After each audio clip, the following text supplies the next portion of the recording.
खुल ही नहीं रहा, खुल ही नहीं रहा, खुल ही नहीं सकता, क्योंकि चीजें ऊपर से बंधी है। जब तक बाइबल में लिखा ऊपर से ना दिया जाए कोई पा नहीं सकता। तो हमारी ब्लेसिंग कहां से आती है? ऊपर से। और ऊपर के झरोखे कब खुलते हैं? जब तुम नीचे परमेश्वर की आज्ञा को मानते हो, पूरा करते हो, तब परमेश्वर के ऊपर। ये सुपर नेचुरल है, ये अलौकिक चीजें हैं। तुम नीचे के काम को कर रहे हो और ऊपर से झरोखे खुल रहे हैं। समझ आ रही है आपको? प्रभु ने कहा तू मेरे भवन में सारे दशमांश ले आ, तो मैं स्वर्ग में तेरे लिए झरोखे खुल। और जब ऊपर से चीजें खुल गई, आपको जोर लगाने की जरूरत नहीं पड़ेगी, अपने आप। हालेलुया।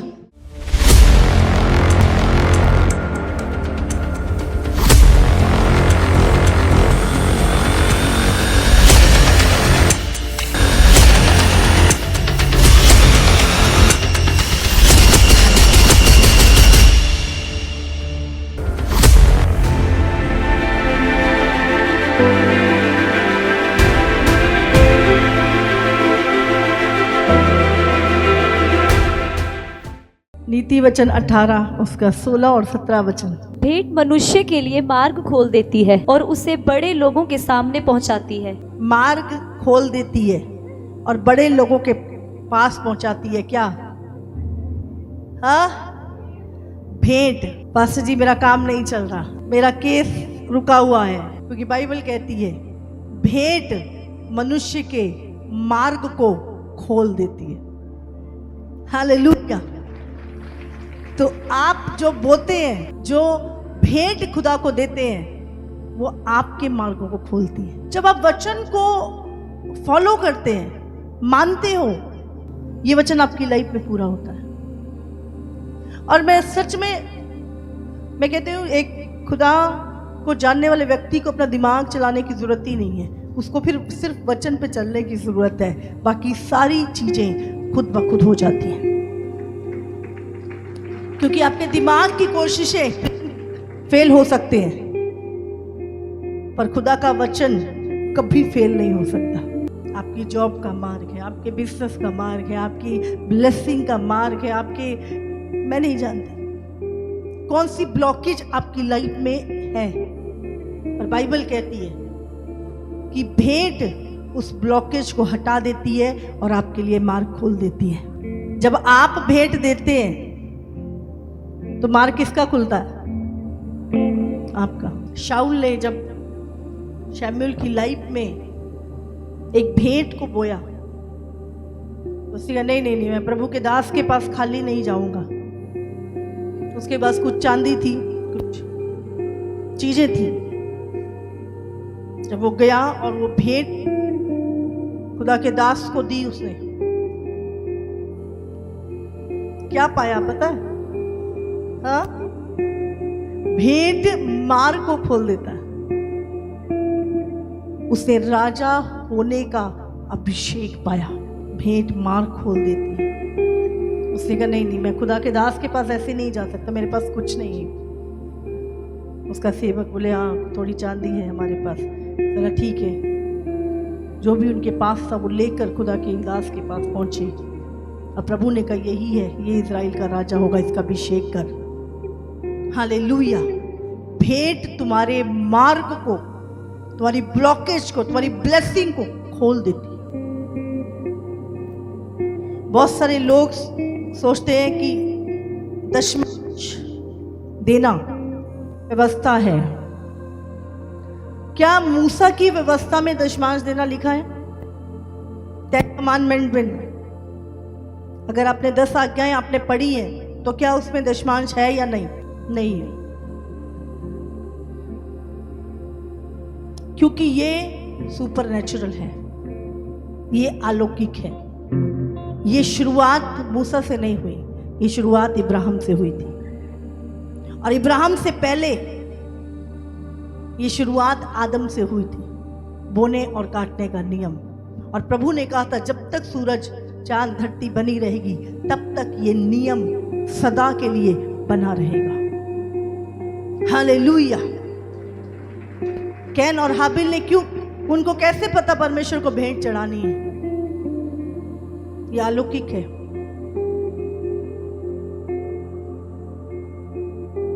इब्राहिम, जब तक व्यवस्था आई नहीं थी, व्यवस्था मूसा के द्वारा आई, इब्राहिम ने अपना दशमांश, अगर हम उत्पत्ति में पढ़े तो पहली बार दशमांश के विषय में पढ़ते हैं, उत्पत्ति 14 उसका 19 वचन, और उसने इब्राहिम को यह आशीर्वाद दिया, परम प्रधान ईश्वर की ओर से, जो आकाश और पृथ्वी का अधिकारी है, तू धन्य है, और धन्य है परम प्रधान ईश्वर, जिसने तेरे द्रोहियों को तेरे वश में कर दिया। तब इब्राहिम ने उसको सब वस्तुओं का दशमांश दिया। और बाइबल में अगर आप इसको नीचे पढ़ें, जब उसने ऐसा किया तो परमेश्वर ने 15 में लिखा, इन बातों के पश्चात, उस दशमांश को देने के पश्चात, उस भेंट को चढ़ाने के पश्चात, यहोवा का ये वचन दर्शन में इब्राहिम के पास पहुंचा, हे इब्राहिम मत डर, तेरी ढाल और तेरा अत्यंत बड़ा प्रतिफल मैं हूं। अब जानते नहीं है, ये अलौकिक है, और शैतान हमेशा इस चीज का विरोध करता है, क्योंकि उसको पता है ये सुपर नेचुरल है। जब लोग इस नियम को मानेंगे, सुपर नेचुरल आशीष उनके लिए खुल जाएगी, स्वर्ग के फाटक इनके लिए खुल जाएंगे। और शैतान कंफ्यूजन में डालता है लोगों को। ये व्यवस्था में नहीं लिखा, लोगों ने व्यवस्था की बातें, व्यवस्था की बातें किसकी ओर से आई थी? चलो हम व्यवस्था की बात कर लेते हैं। व्यवस्था किसकी ओर से आई थी? हाँ, किसकी ओर से आई थी? परमेश्वर की ओर से। व्यवस्था में सिर्फ क्या चेंज आया था? व्यवस्था में लिखा माता पिता का आदर कर, तो हम व्यवस्था को नहीं मानेंगे, हम नहीं करेंगे। व्यवस्था में लिखा चोरी ना कर, तो आज हम व्यवस्था को मानना छोड़ दें और चोरी करें? लिखा है, बोलो। आज बहुत सारे लोग वचन में कंफ्यूजन पैदा करते हैं, लोगों को उस वचन पे चलने से रोकते हैं। वो लोग नहीं, उनके पीछे स्पिरिट है। बाइबल में लिखा तू व्यभिचार ना करना, तो हम व्यवस्था को मानना छोड़ दें? व्यवस्था किसकी ओर से आई?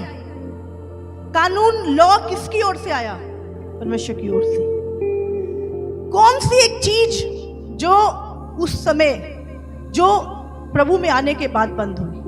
वो था बलिदान, बलियां, जो पाप के लिए बलि चढ़ाई जाती थी।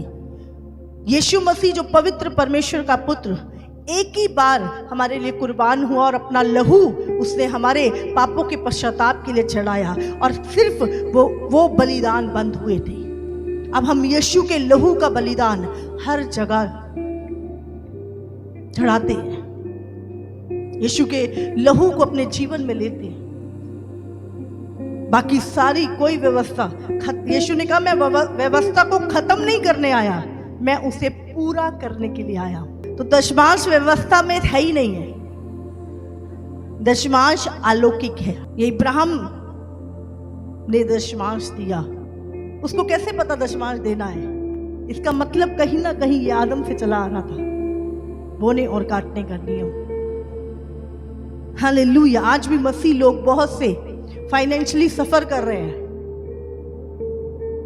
क्योंकि वो चीजें जब आप करते हो सुपर नेचुरल खुलता है, क्योंकि परमेश्वर अपने वचन से बंधा हुआ है। प्रभु ने कहा मैं अपने नाम से अधिक अपने वचन को महत्व देता हूं। तो आप वचन को पूरा करेंगे, प्रभु अपने वचन को, वायदे को पूरा करेगा। और जब ऐसा उसने किया, उसका पुत्र इसहाक, उत्पत्ति 28 का 22 में हम पढ़ते हैं, और ये पत्थर जिसका मैंने एक खंभा खड़ा किया है, परमेश्वर का भवन ठहरेगा, और जो कुछ तू मुझे दे उसका दशमांश मैं अवश्य ही तुझे दिया करूंगा। ये आगे इब्राहिम ने किया, उसका बेटा इसहाक, फिर याकूब, और पूरी पीढ़ियां, और वही हम तक पहुंचा। तो ये नियम किसी इंसान का नहीं, ये नियम परमेश्वर का है। जिस पे चल के हर एक व्यक्ति ब्लेस हो सकता है। इब्राहिम ने जब दशमांश दिया, पीढ़ियों की आशीष उसने काटी, और हम भी विश्वास के कारण इब्राहिम की संतान हैं। हाबिल ने अपनी भेंट चढ़ाई, और बाइबल कहती है यहोवा ने हाबिल की भेंट, इसका मतलब भेंट, भेंट परमेश्वर की आज्ञा है। बाइबल में लिखा है कैन और हाबिल दोनों ने अपनी भेंट रखी, लेकिन परमेश्वर ने हाबिल की भेंट को ग्रहण किया। स्वर्ग से आग उतर के उस भेंट को ग्रहण किया गया। भेंट परमेश्वर को पसंद है। अब पूरी बाइबल पढ़े, पुराना नियम, नया नियम, हर जगह प्रभु के लोगों ने परमेश्वर की भेंट चढ़ाई। एक शमूएल 15, शमूएल ने कहा, क्या यहोवा होम बलि और मेल बलि से उतना प्रसन्न होता है जितना कि अपनी बात के माने जाने से प्रसन्न होता है? सुन, मानना तो बलि चढ़ाने से और कान लगाना मेढ़ों की चर्बी से उत्तम है। परमेश्वर के वचन पे कान लगाना और उसको मानना, परमेश्वर क्या कह रहा है? वो तो बलि से भी और मेढ़ों की चर्बी से भी उत्तम है। क्या यहोवा होम बलि और मेल बलि चाहता? क्या तुम्हारा धन चाहता है प्रभु? नहीं, पर वो अपनी बात के माने जाने से, अगर उसने कोई नियम लिखा है वो तुम्हारी आशीष के लिए है। और परमेश्वर कब प्रसन्न होता है? जब आप उसको मानते हो। क्या लिखा है? परमेश्वर ना होम बलियों से ना मेल बलियों से, लेकिन वो अपने बात के माने जाने से प्रसन्न होता है। बोलो बोलो, यहोवा अपनी बात के माने जाने से प्रसन्न होता है। बोलो, परमेश्वर मैं आपकी बात को मानूंगा क्योंकि तू अपनी बात के माने जाने से प्रसन्न होता है। एक राजा उसका 3 चैप्टर। और राजा गिबोन को बलि चढ़ाने गया, क्योंकि मुख्य ऊंचा स्थान वही था। तब वहां की वेदी पर सुलेमान ने 1000 होम बलि चढ़ाए। गिबोन में यहोवा ने रात को स्वप्न के द्वारा सुलेमान को दर्शन देकर कहा, जो कुछ तू चाहे कि मैं तुझे दूं वह मांग। सुलेमान ने 1000 बलियां, उस टाइम क्या होता था? लोगों के पास नोट थोड़ा नहीं होते थे उस टाइम क्या होता था? भेड़ बकरियां, जो चीजें होती थी वही उनका धन हुआ करता था। उसने 1000 बलि परमेश्वर को चढ़ाई। और बाइबल कहती है कि परमेश्वर ने गिबोन में, यहोवा ने रात को स्वप्न के द्वारा सुलेमान को दर्शन देकर कहा, जो कुछ तू चाहे कि मैं तुझे दूं वह मांग। जब उसने परमेश्वर को 1000 बलिदान चढ़ाए और रात को उसको सपन में यहोवा ने दर्शन दिया और कहा, जो तुझे चाहिए, जो तुझे चाहिए मांग, मैं तुझे दूंगा। भेंट मार्ग को खोल देती है। और बाइबल में लिखा है, परमेश्वर ने, अगर हम इसको पढ़े 10, इस बात से प्रभु प्रसन्न हुआ कि सुलेमान ने ऐसा वरदान मांगा है। तब परमेश्वर ने उससे कहा, इसलिए कि तूने ये वरदान मांगा है, और ना तो दीर्घायु मांगी, लंबी उम्र दे दे प्रभु। आज बहुत सारे, प्रभु लंबी उम्र दे दे। आगे, और ना धन और ना अपने शत्रुओं का नाश मांगा है, और ना अपने शत्रुओं का नाश मांगा, परंतु समझने के लिए विवेक का वरदान मांगा है। इसलिए सुन, मैं तेरे वचन के अनुसार करता हूँ, तुझे बुद्धि और विवेक से भरा मन देता हूँ, यहाँ तक कि तेरे समान ना तो तुझसे पहले कोई कभी हुआ और ना बाद में कोई कभी होगा।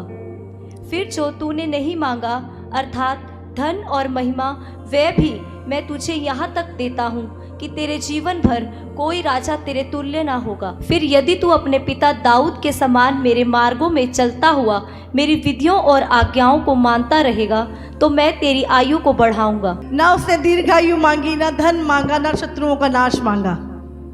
उसने क्या मांगा?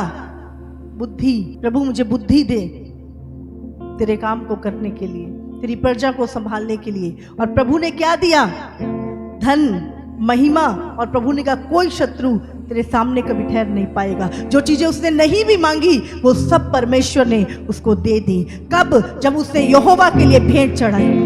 भेंट मार्ग को खोल देती से 1000 बलियां जब चढ़ी, रात को उससे दर्शन दिया प्रभु। और उसके बाद आज तक राजा सुलेमान जितना अमीर धनी राजा ना हुआ है, प्रभु ने कहा ना होगा।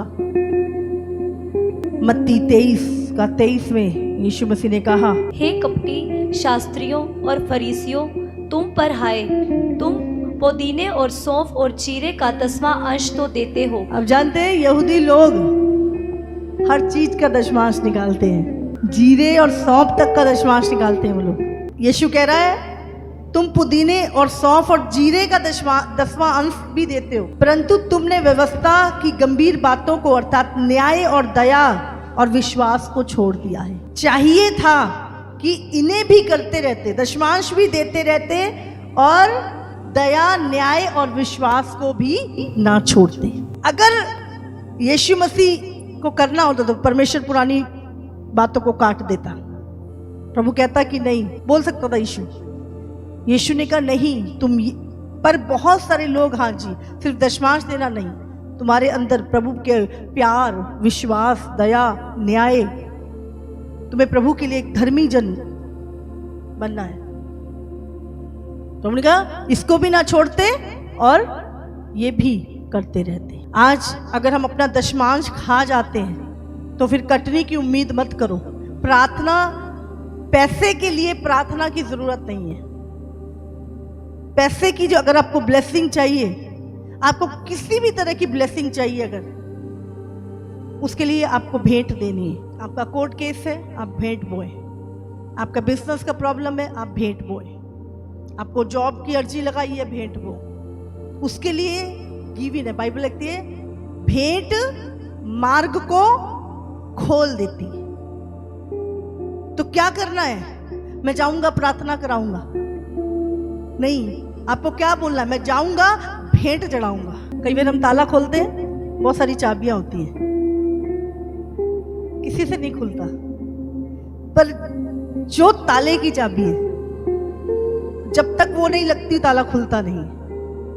आज आप क्या कर रहे हैं? हम परमेश्वर के वचन को क्या करते हैं? गलत चाबी से खोलने की कोशिश करते हैं। प्रभु ने कहा यदि तुम में कोई रोगी है तो क्या करे? प्रार्थना कराए। लेकिन अगर मार्ग खुलने के लिए क्या करना है?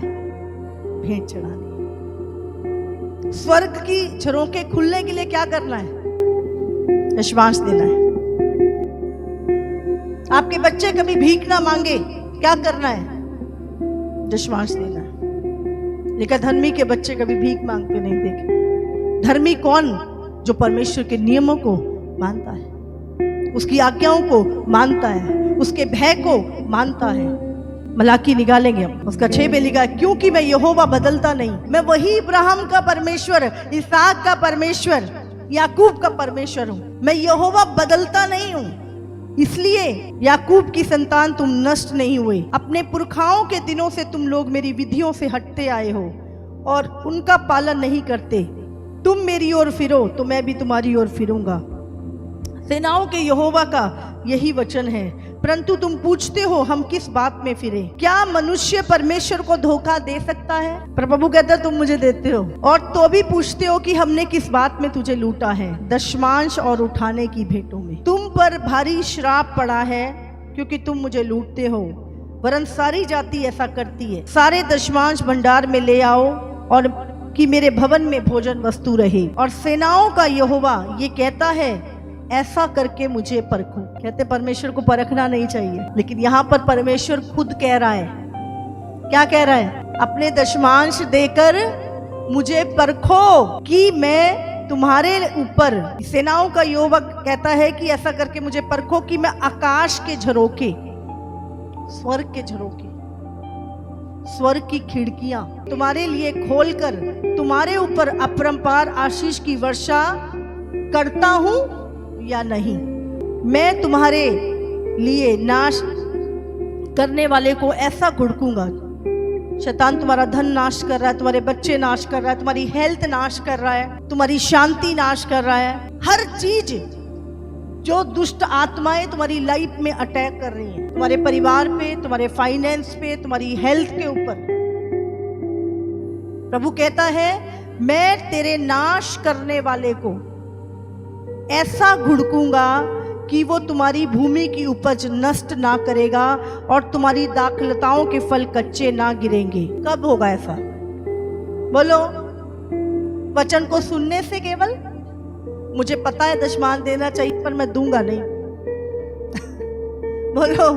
वचन को सुनने से सिर्फ, पर उसको करने से प्रभु क्या करेगा? तुम्हारे नाश करने वाले को घुड़केगा और तुम्हारे लिए स्वर्ग के झरोखे खोलकर तुम्हारे ऊपर आशीष की, बरकत की वर्षा करेगा। कहां कहां से तुम जोर लगा रहे हो जगह पर, खुल ही नहीं रहा, खुल ही नहीं रहा, खुल ही नहीं सकता, क्योंकि चीजें ऊपर से बंधी है। जब तक बाइबल में लिखा ऊपर से ना दिया जाए कोई पा नहीं सकता। तो हमारी ब्लेसिंग कहां से आती है? ऊपर से। और ऊपर के झरोखे कब खुलते हैं? जब तुम नीचे परमेश्वर की आज्ञा को मानते हो, पूरा करते हो, तब परमेश्वर के ऊपर। ये सुपर नेचुरल है, ये अलौकिक चीजें हैं। तुम नीचे के काम को कर रहे हो और ऊपर से झरोखे खुल रहे हैं। समझ आ रही है आपको? प्रभु ने कहा तू मेरे भवन में सारे दशमांश ले आ, तो मैं स्वर्ग में तेरे लिए झरोखे खोलूंगा। और जब ऊपर से चीजें खुल गई, आपको जोर लगाने की जरूरत नहीं पड़ेगी, अपने आप। हालेलुया। मैं आपको बता रही हूं, शैतान को प्रॉब्लम है आपके सीड बोने से। याद रखना, सीड बोने के लिए भी अनुग्रह चाहिए प्रभु का। बहुत सारे लोग परमेश्वर के लिए भेंट रखते हैं, वो होते हम देंगे, और शैतान उनकी भेंट चुरा लेता है। कई बार वो पैसा जो प्रभु के लिए रखा होता है वो कहीं और लग जाता है, कहीं और शैतान के काम पे लग जाता है। उसको देने के लिए भी आपको जोर लगाना पड़ता है, पता है आपको? दशमांश आप आराम से नहीं दे पाते। आप निकाल के रखते हो और आपके सामने 10 चीजें आ जाती है, ये भी करना है, वो भी करना है, वो भी करना है। तो आप सोचते हो पहले मैं ये कर देता हूं, वो मैं बाद में कर दूंगा। वहां पे कौन सा किसी ने देखना है, वहां पे कौन सा पास्टर जी ने पूछना है या किसी और ने पूछना है, पर ये सामने जो बंदा खड़ा है इसको तो मुझे देना ही पड़ेगा। तो आप क्या करते हो? अपना दशमांश लेके उसको दे देते हो, और फिर उसके बाद पूरा टाइम आपको मुसीबतें झेलनी पड़ती हैं। लेकिन जैसे ही आप सारी चीजों को इग्नोर करके आप प्रभु का करते हो, उसके बाद आप गवाही देते हो, पता नहीं सारा कैसे हो गया, समझ ही नहीं आया, पर प्रभु ने सारी चीजें कर दी। ये सुपर नेचुरल है, ये एक नेचुरल लॉ नहीं, ये सुपर नेचुरल लॉ है, अलौकिक नियम है ये परमेश्वर का। और आगे लिखा है, मैं तेरे नाश करने वाले को घुड़कूंगा और तुम्हारी भूमि की उपज। भूमि की उपज क्या?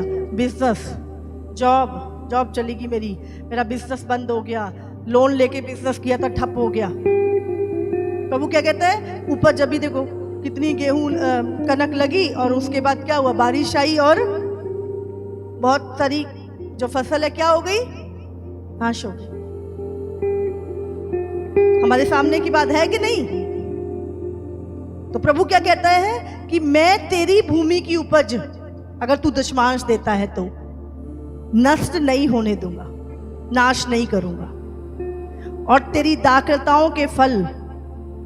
अब देखा ना, बहुत सारे आम लगे होते हैं और एक बार कई बार आंधी आ जाती है, सारा फल झड़ जाता है, नुकसान हो जाता है। प्रभु कहता है तूने नया बिजनेस किया, लेकिन क्या हुआ? चलने से पहले ही बंद हो गया। पैसा लगाया, आने से पहले ही खत्म। मैंने जी 50 बिजनेस करे, कोई नहीं चला, पहले ही कच्चे फलों का गिरना। घर में बच्चा आया, हाँ, 9 महीने से पहले ही गर्भपात हो गया। कच्चे फल। समझ आ रही है आपको? प्रभु कहता है तेरे कच्चे फल नहीं गिरेंगे। मैंने आपको बताया ना, एक बहन का जब बार बार अबॉर्शन हो रहा था, तो मैंने उसको बोला कि तू अपना दशमांश दिया कर, तो उसको लगा ये क्या कनेक्शन है। अब मुझे तो वचन पता था। उसने मेरी बातों को उस टाइम शायद सीरियस नहीं लिया, लेकिन बाद में उसने करा ऐसा, और थोड़े दिनों बाद बच्चा लेके आई चर्च में। प्रभु कहता मैं तेरे कच्चे फल नहीं गिरने दूंगा। जब तुम प्रभु के नियम मानते हो, आज्ञा मानते हो, प्रभु अपने वचन से क्या है, बंधा हुआ है, वो उसको करना ही है क्योंकि तुम कर रहे हो। और उसके बाद क्या लिखा है, तब सारी जातियां तुम्हें धन्य कहेंगी क्योंकि तुम्हारा देश मनोहर देश होगा, सेनाओं के यहोवा का। तुम्हारा घराना ब्लेस होगा, तुम्हारा परिवार आशीषित होगा, तुम्हारे बच्चे आशीषित होंगे, खुदा का भय मानने वाले होंगे, तुम्हारे घर में खुशी होगी। आप जानते जब आप प्रभु के नियमों को मानते हैं, भले आपके अकाउंट में पैसे ना हो, पर आपके घर में इतनी भरपूरी होती है जो सोच से परे होती है। ये मैंने महसूस किया है। भले जेब में 10 रुपए नहीं है हमारे, पर हमारे घर में ऐसा लगता है इतनी भरपूरी है, इतनी आनंद है, इतनी शांति है, इतनी ब्लेसिंग है जो करोड़ों रुपए लेके भी लोगों के पास नहीं होगी। वो भरपूरी को हम जीते हैं। और आप हमेशा देखना ये चीज होती है। और कई बार जब आप परमेश्वर के वचन पे नहीं चल रहे, बहुत पैसे भी होंगे पर अंदर से खालीपन, निराशा, कंफ्यूजन, क्योंकि वचन को मानने से ही भरपूरी और आशीष आती है। और ऐसे ऐसे रास्ते परमेश्वर हमारे लिए खोलता है कि समझ से परे। आप जानते हैं जब मैं शुरू से ही मैंने परमेश्वर के नियम को मैं कभी चिंता नहीं की कि क्या होगा, देखी जाएगी जो होएगा, मुझे बस प्रभु की आज्ञा को पूरा करना है।